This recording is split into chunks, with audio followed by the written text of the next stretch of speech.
Simcha, celebration, Simcha, Simcha, celebration of life. Hi from me, Jared Epstein, and welcome to another episode of Simcha, a celebration of life. The worldwide coronavirus lockdown has wreaked havoc on people around the globe, and South Africans have not been immune to this. Today, we look at how some Jewish community organizations and individuals have been dealing with the challenges that the lockdown has created and how they have brought people together despite it.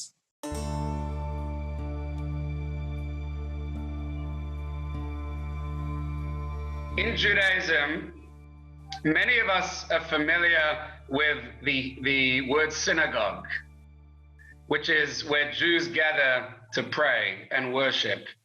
And so at this time, when we are not able to come together physically, this really challenges one of the basic components of the need that the synagogue fills. Lockdown was a huge challenge for us. As soon as it was announced, we literally had to think, how do we switch everything that we do physically online? And it literally had to happen in a matter of days. So the first Shabbat after lockdown, we had a bar mitzvah planned.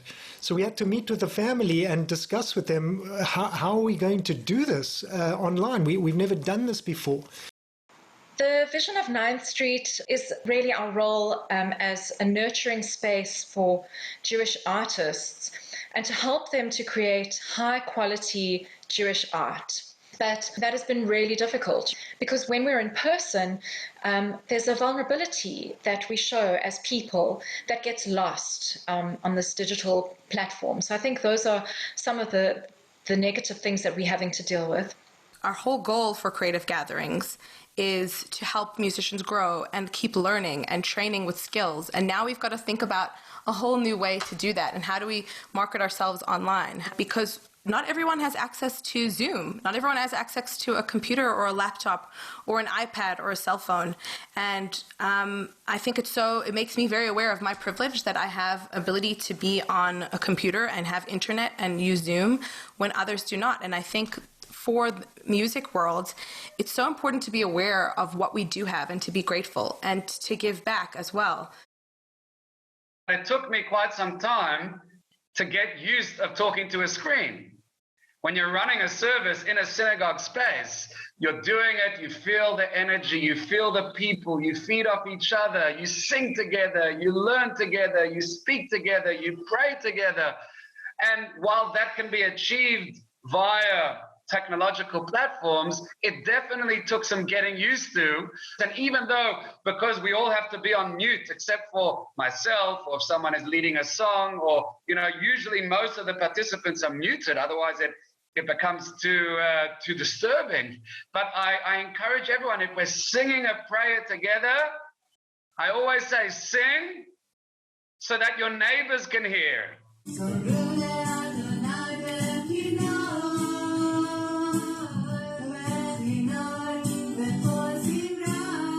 One of the amazing things that we didn't anticipate about going online was that right from that first weekend, we started to see expat South Africans living all over the world who wanted to connect. And they were logging in to the service and loving it. And they come back every week. So we suddenly have this international community of people who are able to connect with the programming that we're running. What has surprised me the most about this time is how strongly we're able to feel one another's energy through these digital virtual spaces. When we're all together and I can see everybody, smiling and waving, I feel that same energy of people connecting meaningfully to one another. And that's been really surprising and beautiful. What really surprised me was how quickly the older generation, who so often would complain about being technologically challenged, adapted to the new reality.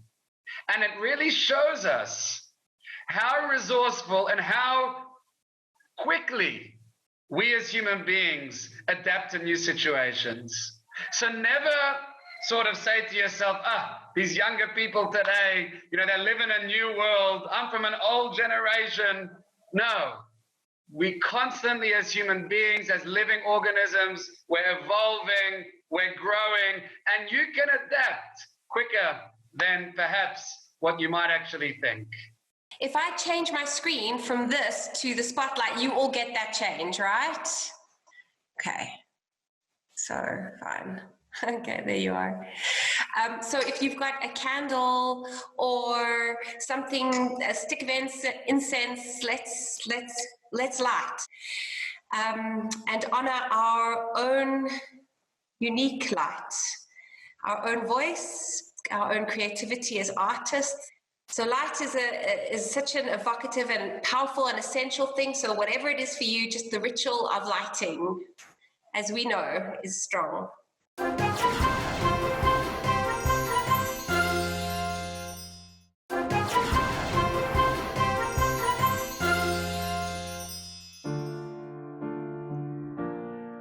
Limud is the Hebrew word for learning.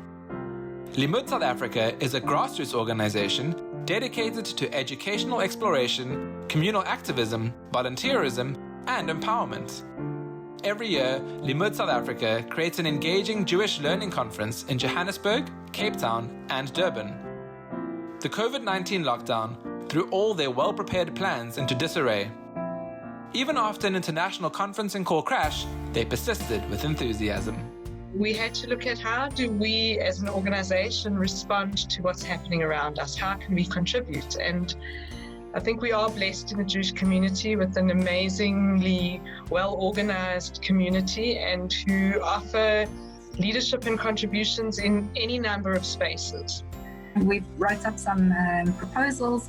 We've put together a programming team, a logistics team, and a marketing team. And we, within 3 weeks, we basically had everything set up. It was a lot of hard work, and it's, kind of not sitting in the room with the team and schmoozing and all of that, but we were able to work across the country. It snowballed, and we had this thing together within 3 weeks, a full program of 28 different sessions with over 50 presenters on board with that. So we try and set up the program that there's enough choice for people in every session, that there's something that they will find interesting.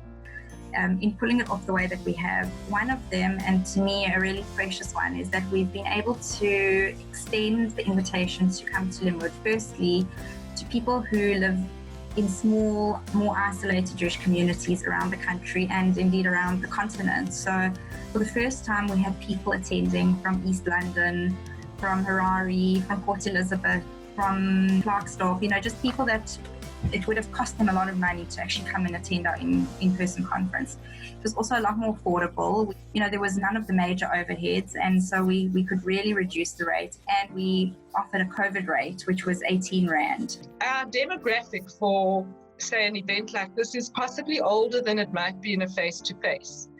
And you had many people who were in lockdown who really took the opportunity to join and might have felt that they wouldn't have come, but they were very afraid of the technology. And I think we had young people helping grandparents on how to access Zoom, how to get it going. We had a helpline going all the time.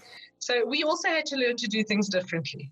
I'm unable to get this to work. So, short of starting to sing... The Academy of Jewish Thought and Learning is an adult learning organization that aims to empower its participants. Rav Ramon Midmont, Dean of the Faculty, viewed the lockdown accompanying the tragedy of COVID-19 as an opportunity. When lockdown was announced, the Academy did not have to postpone or cancel any of its courses. In the teacher training space, everything was online already, but in the adult education space, we really did, because teaching adults is completely different from teaching kids or teenagers. Beyond that, the ability to interact with the adults in the room is completely different when you're in an online space. So we've had to rapidly evolve a new set of methodologies to actually interact with the adults in our space. And many of them have their videos off because they're sitting in bed in pajamas at night. If they're doing a night course in the day, they might still be in pajamas, we're not sure. So we introduced a variety of activities inside the sessions and before and after the sessions to increase the level of participation of our students. Nice to meet you. It's really a pleasure to be here, and I'm looking forward to chatting later. Awesome to have you, Aaron. Thank you so much for joining us. Some of the courses that we've been doing online are general courses that have nothing to do with a lockdown period, and others are inherently invested within that. A course which was heavily embedded in the lockdown period we called Sanity and Sanitizer, which was a combination of psychology and Kabbalah, that's Jewish mysticism, along with traditional Jewish thinking, which enabled our students to develop a holistic Jewish approach to creating a routine to move through this period while building themselves and not necessarily losing themselves in despair or depression. Knowledge comes from the sharing of information. One of the issues that has arisen and that people have voiced throughout this period is significant questioning as to why this is happening. People generally search for meaning and relevance in all that happens in their daily lives, but a pandemic of this magnitude cries out for some meaning making. What we'd like to suggest, and it's something that we've spoken about in our podcasts and other items, is that process will be a long process and it will be a difficult one. What we can do, however, in the immediate sense, is not to grapple only with why this is happening, but to ask what we can do about it. And definitely from our community perspective, one of the things that we can do is build ourselves individually and build our community through engaging in self-development, engaging in learning, and engaging in really taking hold of those areas which have been neglected. And probably the most neglected area is our internal worlds, our internal knowledge. And we can see this now. We need inner strengths. We need the knowledge. We need the identity. And that is something that is within our hands, despite the fact that so much is not. Yeah. Okay, thank you all for participating. Wonderful to have had everybody here. Thank you so much. I hope everyone has a wonderful rest of the week. And thank you for joining us this evening.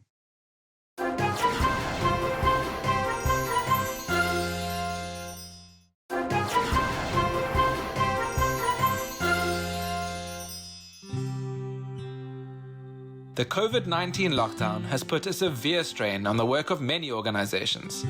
Fingertips of Africa, a charity focused on feeding people in need, was established due to COVID-19.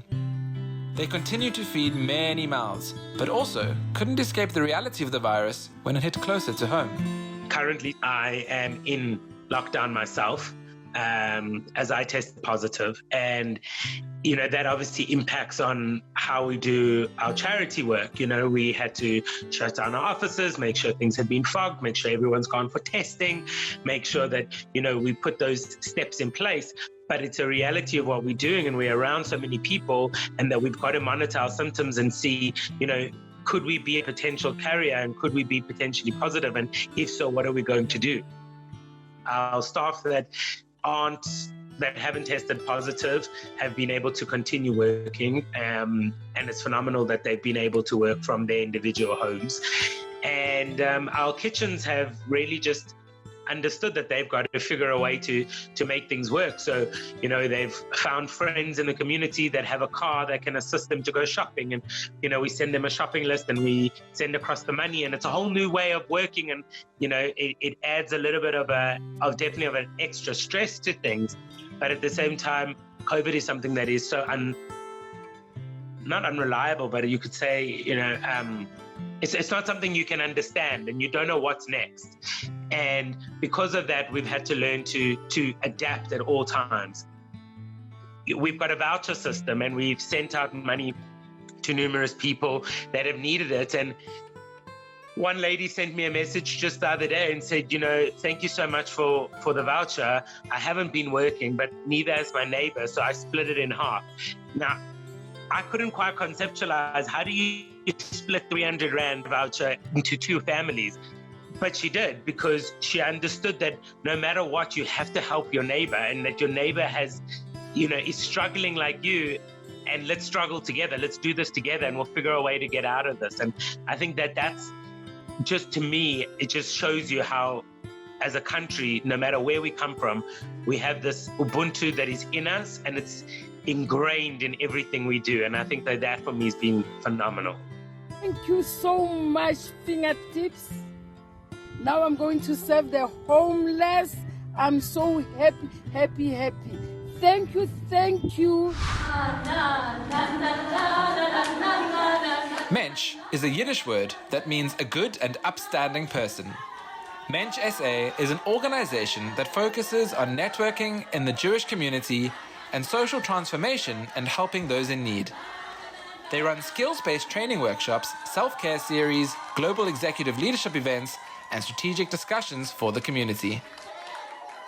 My feeling for Mensch was, I guess, like everyone's, a sense of, okay, how do we look after our people and our organization and make sure that we're okay? I realized very quickly that our network are people who are doers. They are the ones who are out there doing good, working in vulnerable communities, and they were going to be the ones that really would be leading the charge for how to support vulnerable communities in South Africa. It was quite a seamless shift onto the online space. But obviously, where we do volunteering work and we like to go out to communities and do the work there and connect with people, because there's nothing like personal and one-on-one, face-to-face connections, that's stopped. But it's also activated us to, at last, hook in with our international networks. And as such, we've hosted various webinars with experts internationally that form part of our Mensch network, through other networks that we belong to, Jewish networks, and we've been able to support our members, I feel, quite nicely during this lockdown. I guess some of the challenges of online events are managing the technology for everyone. Everyone's new in using this as their permanent, ongoing communication tool. And we've had to really help people and educate people. So having to deal with Mrs. Cohen saying, "Can't hear you," and really helping everyone step into this new space. What's really been amazing for me working at Mensch is really understanding that we are a social change NGO and that the people we network with are the real deal, because every single person were able to respond to COVID and care and have been involved, whether it's in a CAN, whether it's their own projects, whether they've started their own initiatives, whether it's their NGOs moving into the space of responding very quickly to COVID. And that's amazing. That has been amazing. Every single person I've spoken to is involved. And I'm proud that there's an organization such as Mensch that is able to tie all these people together. This time has been such a teacher. And I feel like there's so many lessons that we're learning that, post-lockdown we'll still have in our arsenal. And I think the focus on that we are all human and we all have the same ability to contract a deadly virus. It has brought out some really positive things about caring for one another, and I just hope that that's something that we'll all continue to focus on as we go forward into whatever this new normal will be. Musicians performing from their place of lockdown for their community has been a worldwide phenomenon. In Sea Point, the unique collaboration of Karen Zoid and Zola gave a rooftop performance to the seagulls and the public. They tell us about this exciting and unique experience.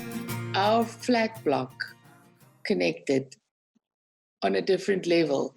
We're going to do a Boere Yiddish medley for you. The song choice came about when Karen, we were talking about which song we should do, and she said, let's pick something that's appropriate for the time that we're going through, for lockdown, a song of hope. And then she said, you know what, there are so many Jewish people in this building and in the area we live in. Why don't you teach me a Yiddish song? And so I thought, okay, let's start with Tumbalalaika, because number one, it's a very easy song to learn quickly, and we did this very last minute. And the words in that song, Spiel balalaika vrijdag zal zijn, which means when you play the balalaika, when you play music, you're going to be happy. We're all going to be happy. So that was like, I thought, a beautiful song to sing. Tumbalalaika, spiel balalaika, tumbalalaika, vrijdag zal zijn. Then I thought, okay, we're on the roof. We're going to be singing on the roof. Jewish connection, fiddler on the roof. To life, l'chaim, l'chaim, l'chaim, to life. If you've been lucky, then Monday was no worse than Sunday was. Sing l'chaim to life. I took a little piece out of Afrikaners is Plesierig, which is a very traditional Afrikaans song. Also, don't tell anybody, but it's the exact same melody as Veels geluk, lieve maatjie, omdat jy vir jou. Afrikaners is plesierig, dit kan jy glo. Hulle hou van partytjie en dan maak hulle so. To life, l'chaim, l'chaim, l'chaim, to life. If you've been lucky, then Monday was no worse than Sunday was. Drink l'chaim to life, l'chaim, l'chaim, l'chaim, to life. Life has a way of confusing us, blessing and bruising us. Drink l'chaim to life. Adversity definitely presents an opportunity to thrive, and I hope you're inspired by the various people on our show today. That brings us to the end of this week's episode of Simcha, a celebration of life. As always, we'd love to hear from you, so please send us a Facebook message at Spirit Sister Productions.